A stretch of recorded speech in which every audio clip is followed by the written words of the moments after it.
नमस्कार, बहुत स्वागत है आपका। मैं हूं आपके साथ सुमित शर्मा और बुलेटिन में हम सबसे पहले बात करेंगे मूसलाधार मुसीबत की। जी हां, छत्तीसगढ़ के कई इलाके ऐसे हैं जहां पर झमाझम बारिश का दौर लगातार जारी है। नदी नाले उफान पर हैं। नदियां उफान पर होने से लोगों का जनजीवन प्रभावित हो रहा है।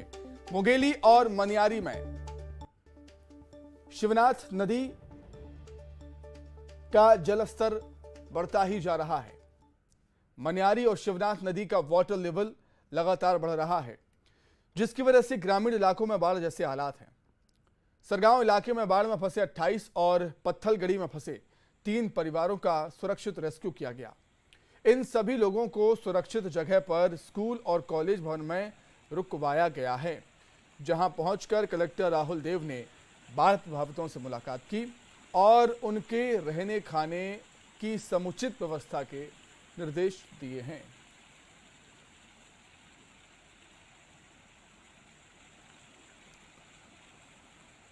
तो मनियारी और शिवनाथ नदी अपने रौद्र रूप में, ये तस्वीरें मुंगेली की। मनियारी और शिवनाथ अपनी सीमाएं लांघ चुकी हैं। लगातार बारिश की वजह से हालात बिगड़ते ही जा रहे हैं।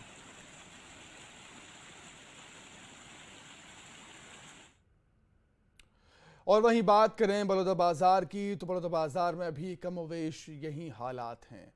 वहां पर भी लगातार बारिश का दौर जारी है। जनजीवन अस्त व्यस्त हो रहा है, प्रभावित हो रहा है। नदी नालों का जलस्तर लगातार बढ़ने से लोगों का एक गांव से दूसरे गांव जाना मुश्किल हो गया है। तो कई गांव तो बारिश के चलते टापू में तब्दील हो गए हैं, जबकि केकरा पुल टूटने से दर्जनों गांव का संपर्क जिला मुख्यालय से टूट गया। तो वहीं अमेठी घाट का जलस्तर बढ़ने से 50 गांव का संपर्क नेशनल हाईवे से कट गया है। प्रशासन ने बारिश से हुई तबाही को देखते हुए अलर्ट जारी किया है।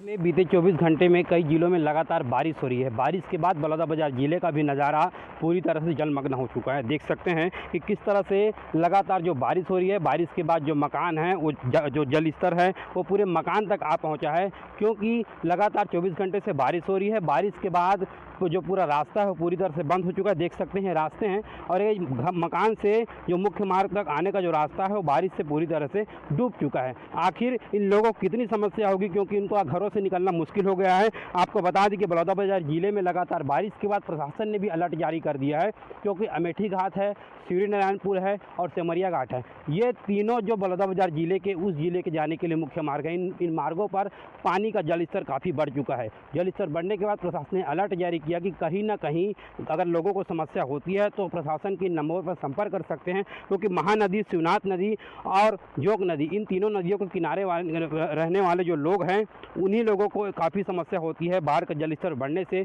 जिसके चलते लगातार बारिश की स्थिति देखी जा सकती है। अमेठी घाट में भी जलस्तर कल रात से काफ़ी बढ़ चुका है, जिससे 50 से 60 गाँव का संपर्क पूरी तरह से मुख्य मार्ग और शहर जाने के लिए पूरी तरह से टूट चुका है, जिसके लिए लोगों को जो 20 से 25 किलोमीटर का सफ़र तय करना होता था वो अब 100 से 150 किलोमीटर का सफ़र तय पार करके जाना होगा। अभी भी ये नज़ारा देख सकते हैं कि किस तरह से कल रात से जो बारिश हो रही है वो अभी भी झमाझम बारिश हो रही है। बारिश के चलते ये जो मकान आसपास के दिखाई आपको दे रहे हैं वे शहर से और मुख्य मार्ग से पूरी तरह से कट चुके हैं। वहाँ मैं दूर तक भी ले जाना चाहता हूँ कि किस तरह से देखिए उन मकानों को कि रास्ता पूरी तरह से बंद हो चुका है और उनके आने जाने में काफ़ी समस्या हो रही है। ऐसे ही लगातार बारिश होती रही तो कहीं ना कहीं एक नुकसान और समस्या भी पैदा हो सकती है। लिहाजा अब देखना होगा कि आखिर प्रशासन ऐसे लोगों के लिए क्या मदद करती है। योगेश यादव, न्यूज़ 18, बलौदाबाजार। तो बलौदाबाजार में हालात आपने देखे खराब हैं। नदी नाले उफान पर हैं। लोगों का जनजीवन अस्त व्यस्त हो रहा है। पुल और पुलियों के ऊपर से पानी बहने के चलते लोग एक स्थान से दूसरे स्थान तक नहीं जा पा रहे हैं। जिले से होकर बहने वाले नदी नाले उफान पर आज नाला पार करते वक्त किताबों से भरा एक ट्रक बह गया। हादसा बलौदाबाजार जिले के पलारी क्षेत्र में हुआ, जहां कोवाडीह लटेरा नाला पार करते वक्त ट्रक नाले में बह गया और इस ट्रक में स्कूली छात्रों के लिए किताबें भरकर राजनांदगांव की तरफ ले जाई जा रही थी।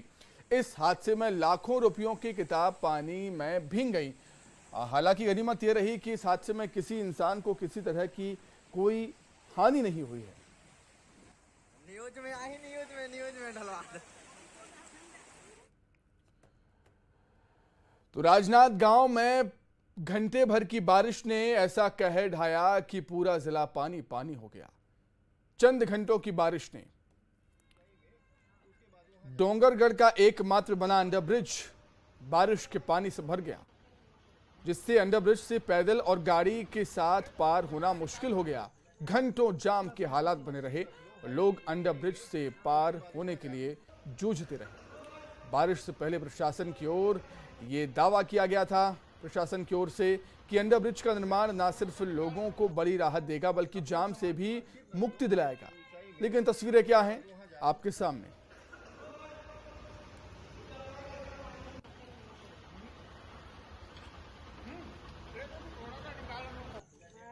अपना सामान सुरक्षित रख लो हाइट की ऊंचाई में, उसके बाद वहां जाकर।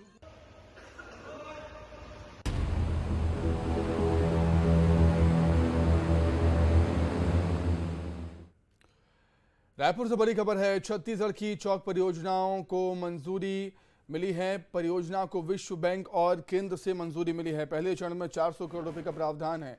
5 सालों में 2500 करोड़ रुपए देगा वर्ल्ड बैंक।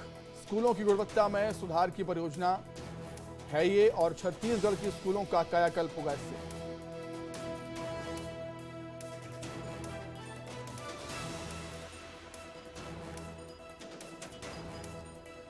छत्तीसगढ़ में चौक परियोजना को मंजूरी मिली।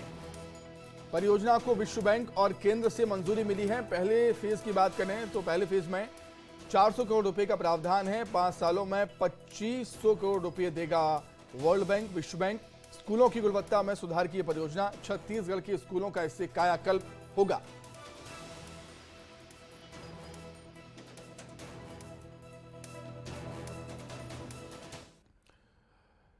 रायपुर से बड़ी खबर। शिवसेना ने जारी की है प्रत्याशियों की सूची। छत्तीसगढ़ विधानसभा चुनाव के लिए सूची जारी हुई है शिवसेना की।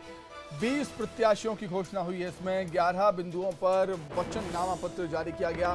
72 विधानसभा सीटों पर चुनाव लड़ेगी शिवसेना और प्रत्याशियों की पहली लिस्ट जारी कर दी है शिवसेना ने। छत्तीसगढ़ के विधानसभा चुनाव के लिए 20 प्रत्याशियों का ऐलान किया गया है। इस पहली लिस्ट में 11 बिंदुओं का वचननामा पत्र भी जारी किया गया है और शिवसेना छत्तीसगढ़ में 72 विधानसभा सीटों पर चुनाव लड़ेगी।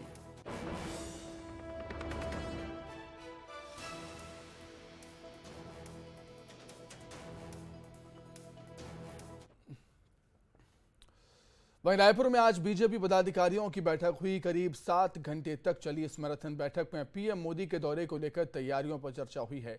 परिवर्तन यात्रा को लेकर बातचीत हुई है। चुनाव प्रचार को लेकर मंथन किया गया। वहीं प्रत्याशियों की दूसरी सूची पर भी चर्चा हुई। इस बैठक में प्रदेश प्रभारी ओम माथुर, पूर्व सीएम डॉक्टर रमन सिंह, नेता प्रतिपक्ष नारायण चंदेल समेत तमाम दिग्गज नेता बीजेपी के शामिल थे। बैठक के बाद चंदेल ने कहा कि बीजेपी की दूसरी लिस्ट जल्द ही आएगी। वहीं प्रदेश में हो रही तमाम वारदातों को लेकर बीजेपी नेताओं ने बघेल सरकार पर हमला बोला।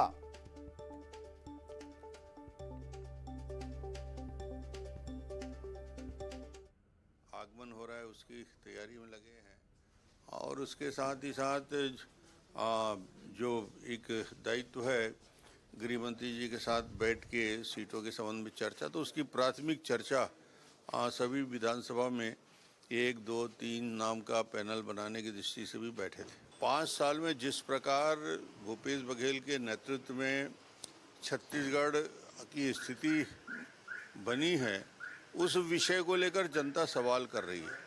सवाल इस बात का है कि जो महिलाओं से बड़ा वादा किया जन घोषणा पत्र में, वो वादा आज भी अधूरा है। शराबबंदी का वादा अधूरा है। बाकी मुद्दे, डेवलपमेंट के सारे काम ठप हो गए, तो विकास अवरुद्ध हुआ है। उनका दौरा कैंसिल। अब आगे का प्रोग्राम कब तक बन रहा है? मुझे लगता है जल्दी आएंगे। तारीख तो तय नहीं है और कुछ बताना भी अभी जब तक अथेंटिक उनका कार्यक्रम नहीं आया है तो, लेकिन जल्दी आएंगे अमित जी। हमारी जो परिवर्तन यात्रा चल रही है, दोनों परिवर्तन यात्रा, एक तो अभी तक के कार्यक्रमों की पूरी विस्तार से समीक्षा की गई। अभी ये यात्रा 27 से 28 तारीख तक चलनी है। उसके आगे कई कार्य योजना पर भी विस्तार से बातचीत हुई, उसकी प्लानिंग हुई। परिवर्तन यात्रा के समापन पर माननीय प्रधानमंत्री जी धमतरी में बीजेपी की परिवर्तन यात्रा में शामिल हुए पूर्व मंत्री ब्रजमोहन अग्रवाल ने बघेल सरकार को घेरा। वहीं उन्होंने संसद से 33% महिला आरक्षण बिल पास होने पर कहा कि हमारी पार्टी ने पहले ही ये आरक्षण अपना लिया है। बीजेपी हमेशा नए खून और युवाओं को प्राथमिकता देती है। पूर्व मंत्री ने कहा कि छत्तीसगढ़ की जनता बदलाव के लिए छटपटा रही है। पहले ही भारतीय जनता पार्टी ने कर दिया है।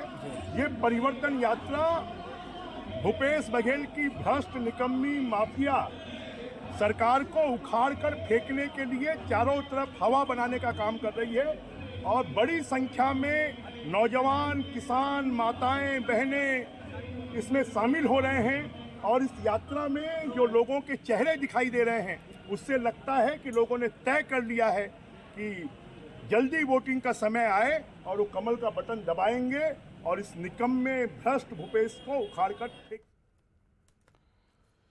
चलिए अब आगे बढ़ते हैं। छत्तीसगढ़ में चुनावी साल में बीजेपी की परिवर्तन यात्रा के साथ पीएससी घोटाले को लेकर भी लगातार विरोध प्रदर्शन चल रहा है और इसी कड़ी में कवर्धा में बीजेपी युवा मोर्चा ने सीजीपीएससी परीक्षा भर्ती घोटाले को लेकर अनोखे तरीके से विरोध किया।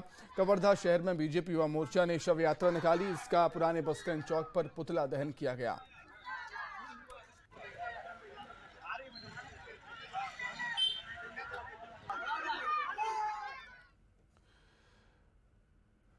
छत्तीसगढ़ में नेता प्रतिपक्ष नारायण चंदेल के बेटे पलाश चंदेल को बिलासपुर हाईकोर्ट से बड़ी राहत मिली है।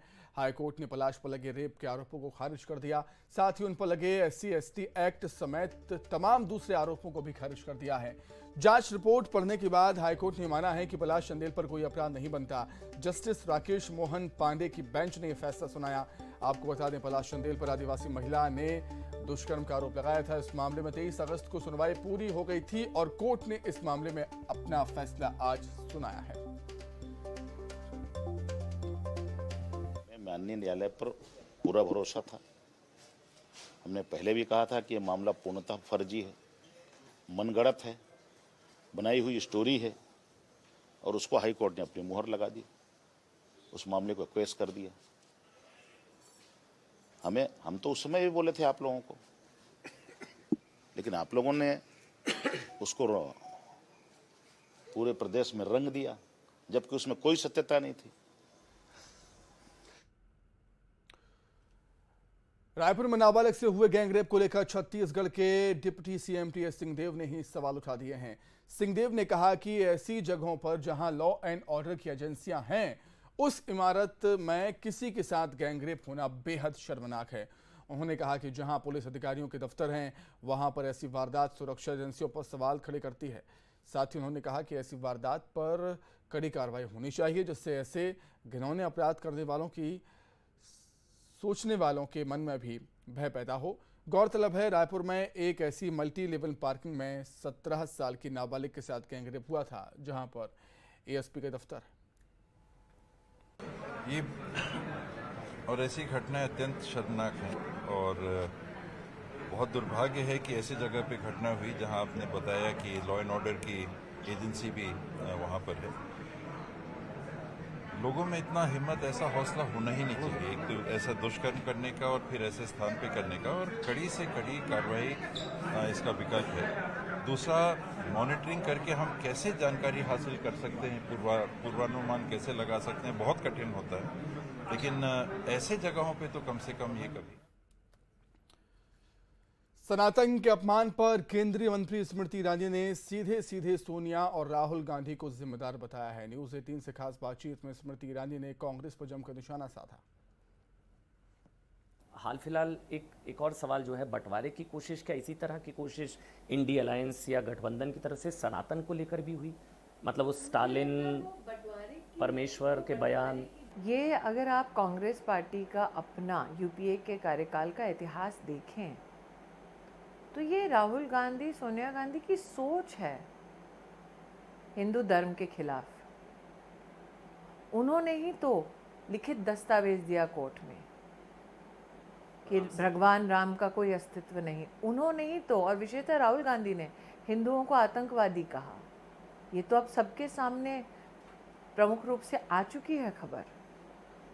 और जब उनके ही नेता, उनकी अलायंस के बार बार सनातन धर्म का तिरस्कार करें, बार बार हमारे भगवान के खिलाफ ऐसी टिप्पणियां करें जो किसी को भी आक्रोशित कर दे, फिर भी मेरे समाज में, मेरे धर्म में धैर्य की परिकाष्ठा है कि अभी तक सब बड़े संयमित ढंग से अपना। जशपुर से बड़ी खबर है, जहां कांसाबेल बगीचा स्टेट हाईवे पर जाम लगा है। कांसाबेल में सैकड़ों ग्रामीणों ने चक्का जाम कर दिया। तमिलनाडु गए मजदूर की मौत से नाराज ग्रामीण परिजन ने मजदूर की हत्या की आशंका जाहिर की है। पुलिस प्रशासन ग्रामीणों को समझाइश दे रहा है। जशपुर से बड़ी खबर आपको बता रहे हैं, जहां पर कांसाबेल बगीचा स्टेट हाईवे जाम है, क्योंकि कांसाबेल में सैकड़ों ग्रामीणों ने चक्का जाम कर दिया। तमिलनाडु गए मजदूर की मौत से ग्रामीण नाराज हैं। परिजनों ने हत्या की आशंका जाहिर की है मजदूर की। पुलिस प्रशासन ग्रामीणों से लगातार बातचीत कर रहा है, उन्हें शांत करने की, उन्हें समझाइश देने की कोशिश कर रहा है।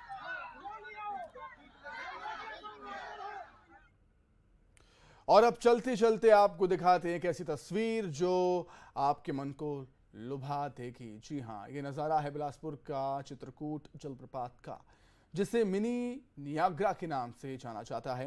ये वाटरफॉल इस समय अपने पूरे शबाब पर है और ये सतरंगी रोशनी से नहाया हुआ भी है। दरअसल ये तस्वीरें लाइटिंग सिस्टम के फाइनल इंस्टॉलेशन की हैं। 980 फीट चौड़ा और करीब 98 फीट ऊंचा ये देश का सबसे बड़ा जलप्रपात है। आकार में घोड़े के नाल की तरह होने की वजह से इसे भारत का मिनी नियाग्रा भी कहा जाता है। बस्तर में स्थित ये जलप्रपात वाटरफॉल भारत के 6 भौगोलिक विरासतों वाले जलप्रपात में से एक है। 90 फीट की ऊंचाई से तेज गर्जना के साथ इंद्रावती नदी का गिरता हुआ पानी।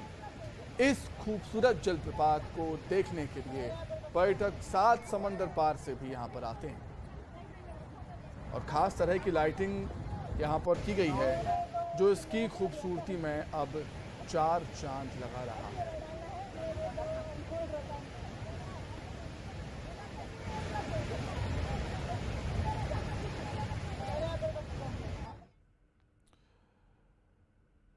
तो इसी के साथ ही फिलहाल इस बुलेटिन में इतना ही। खबर लगातार जारी है। नमस्कार।